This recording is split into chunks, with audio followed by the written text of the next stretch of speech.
I'm Bard. In this video, I use modern AI tool to bring historic painting and engraving to life. Ancient Rome, during its imperial peak, was the heart of a vast empire stretching from Britain to the Middle East, home to over 1 million people in the city alone and tens of millions across its territories. This era, known as the Pax Romana, spanned roughly from 27 BC to 180 AD, a time of relative peace, unprecedented prosperity, and architectural grandeur under emperors like Augustus, Trajan, and Hadrian. Yet beneath the marble splendor lay stark contrasts. Engineering marvels coexisted with crowded slums, public spectacles masked social inequalities, and imperial power relied on conquest and slavery. Today, advanced AI technology allows us to transform ancient engravings, mosaics, and archaeological descriptions into photorealistic recreations, bringing the eternal city back to life. Join us as we step into Rome our ancestors knew at the height of its glory.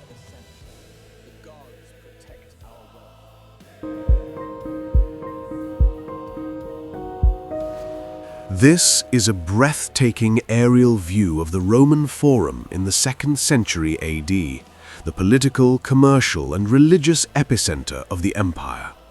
You're gazing upon the valley between the Palatine and Capitoline hills, where Romulus and Remus were said to have been raised by a she-wolf. Dominating the scene to the right is the Temple of Saturn, rebuilt in 42 BC, its 8 towering columns guarding the state treasury. Just beyond, the Arch of Septimius Severus commemorates military victories with intricate carvings of battles and triumphs. The Forum buzzed with life. Senators in purple-striped togas debated laws in the Curia. Merchants haggled over silks from China, spices from India, and amphoras of Spanish wine. Accept this offering, great gods. Receive this life for the prosperity of Rome. Priests performed blood sacrifices at temple altars, smoke rising toward the gods. Notice the Basilica Julia on the left, a massive hall for legal proceedings, completed by Augustus in 12 AD. Inside, lawyers argued inheritance disputes, while crowds cheered or jeered verdicts. This space symbolized Roman order, yet it was often chaotic. The smell of incense mixed with roasting meat from street vendors. Toga-clad citizens mingled with chained slaves, foreign diplomats, and beggars. The Pax Romana enabled such hubs to thrive, fostering trade that enriched the elite, while many plebeians lived in poverty just beyond these marble columns. Next, we arrive at the Colosseum, or Flavian Amphitheatre, completed in 80 AD under Emperor Titus. This colossal structure rises 4 stories high, with a capacity for 50,000 to 80,000 spectators. It was built on the site of Nero's opulent palace lake as a gift to the people, funded by spoils from the Jewish revolt. Imagine the roar of the crowd as gladiators clashed below in mortal combat. Exotic animals from Africa, lions, leopards, even rhinoceroses paraded in venationes, staged hunts that could feature hundreds of beasts slaughtered in a single day. The exterior's travertine facade features 80 arched entrances, allowing efficient entry and exit. Each archway was numbered, directing spectators to their seats by social class, senators in front, slaves and women in wooden seats high above. Underground, a network of tunnels and elevators, the hypogeum, hoisted fighters and scenery through trapdoors. Stagehands operated pulleys and ramps, creating theatrical surprises, sudden appearances of wild animals, or flooding the arena for mock naval battles. Yet for all its grandeur, the Colosseum represented brutality. Gladiators, often slaves or prisoners of war, fought to the death for crowd entertainment. Emperors like Trajan staged spectacles lasting over 100 days, with thousands killed. The blood-soaked sand was raked and replaced between bouts, while vendors sold wine and pastries to cheering spectators. Today, its weathered ruins stand as a testament to Rome's enduring legacy and the dark price of imperial glory.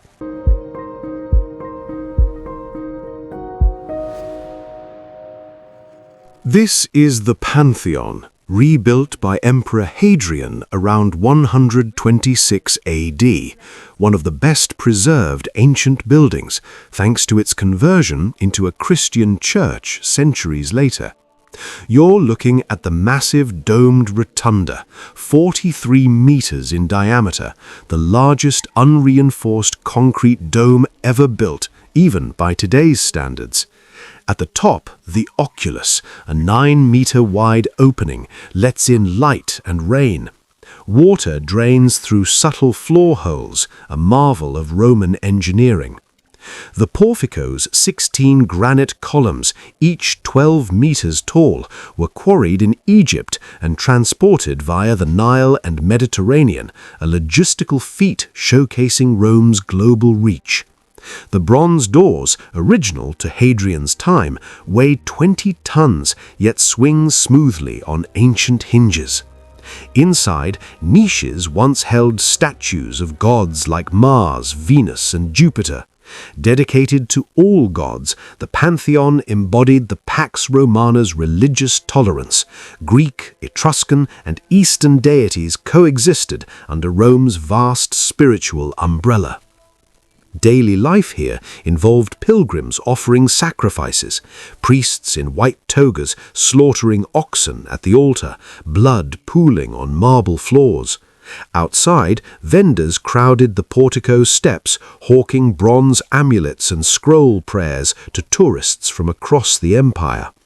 The coffered ceiling, 139 recessed squares, reduced the dome's weight through mathematical precision, a secret lost for centuries after Rome's fall. Today, the Pantheon remains in use as a church, its concrete dome still defying time after 1900 years.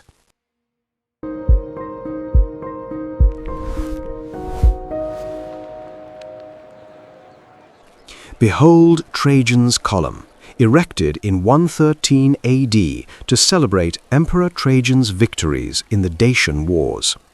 This 30-meter-tall marble shaft spirals with a 190-meter frieze depicting over 2,500 figures, soldiers, engineers, barbarians, and emperors frozen in stone narrative. The column stands in Trajan's Forum, a vast complex covering 300 by 185 meters, the largest imperial forum ever built. Funded by gold seized from Dacia's mines, it featured markets with 150 shops, twin libraries, and the massive Basilica Ulpia for legal proceedings. The frieze narrates 2 military campaigns in cinematic detail, legionaries building bridges across the Danube, besieging Dacian fortresses, and parading captured treasure through Rome's streets. But it also shows quieter moments, soldiers harvesting crops to feed the army, engineers surveying terrain, medics tending wounded. This was propaganda carved in marble, celebrating Rome's military might and Trajan's genius. At the column's base, an altar. At the top, originally a bronze statue of Trajan himself, replaced by St. Peter in 1588. In daily context, forums like this were social hubs. Lawyers argued cases in covered porticos. Poets recited verses for coin. Slaves hauled goods to market stalls, selling everything from papyrus to peacock feathers. But inequalities persisted. While elites dined on imported oysters and honeyed dormice in nearby domus villas, the poor relied on the grain dole, free wheat rations, living in crumbling multi-story insulae prone to fires and collapse.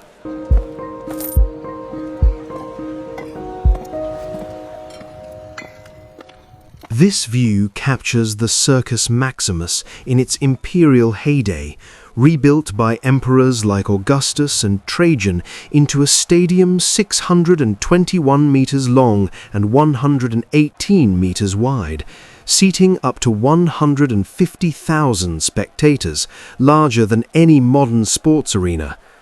The central spina, adorned with obelisks imported from Egypt and bronze statues of gods, divided the racetrack. Chariots thundered around 7 laps, wheels splintering, horses foaming, drivers risking death for glory.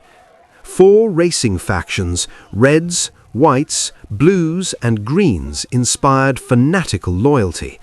Riots sometimes erupted over disputed results. Fans bet fortunes on favorite drivers, many of whom were celebrity slaves earning freedom through victories.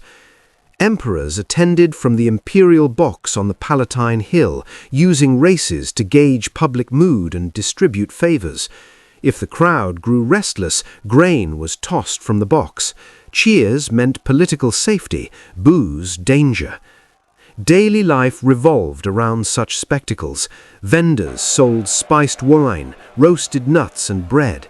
The air filled with dust, sweat and horse dung. Children climbed trees outside for free views. Prostitutes worked the crowds. The Pax Romana's stability allowed these events to flourish, boosting morale amid distant conquests. Yet accidents were common. Charioteers, often slaves, died crushed beneath hooves or tangled in reins. Their bodies were dragged away, races continued. Thrill and exploitation always intertwined.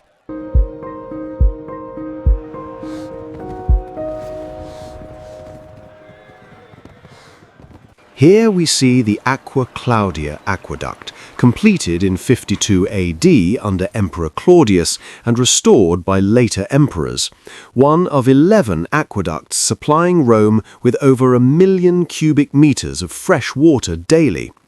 Stretching 69 kilometers from mountain springs in the Arno Valley, its arches soared up to 28 meters high, using concrete and stone for durability across centuries. Water flowed by gravity alone, descending just 17 meters over the entire distance through precise engineering. This water fed public fountains on every street corner, where citizens filled clay jugs for cooking and bathing. It supplied massive bath complexes like the Baths of Trajan, covering 10 hectares, with gyms, libraries and heated pools maintained by hypocaust heating systems. Romans of all classes bathed daily. Entrance was free or cost a mere quadrans coin. Inside, they exercised, socialized, conducted business deals, and scrubbed off grime with olive oil and strigils. This engineering feat symbolized imperial benevolence, clean water for the masses. But contrasts were evident. While aqueducts quenched thirst, sewers like the Cloaca Maxima dumped waste directly into the Tiber River, causing foul odors and waterborne diseases in overcrowded districts.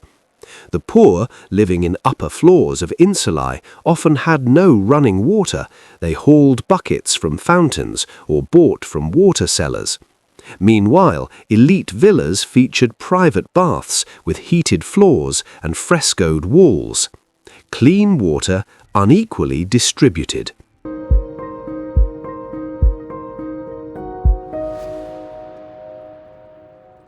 Ancient Rome's imperial peak forged a legacy that echoes through millennia.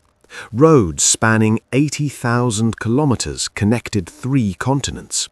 Laws codified in the 12 tables influenced modern legal systems worldwide.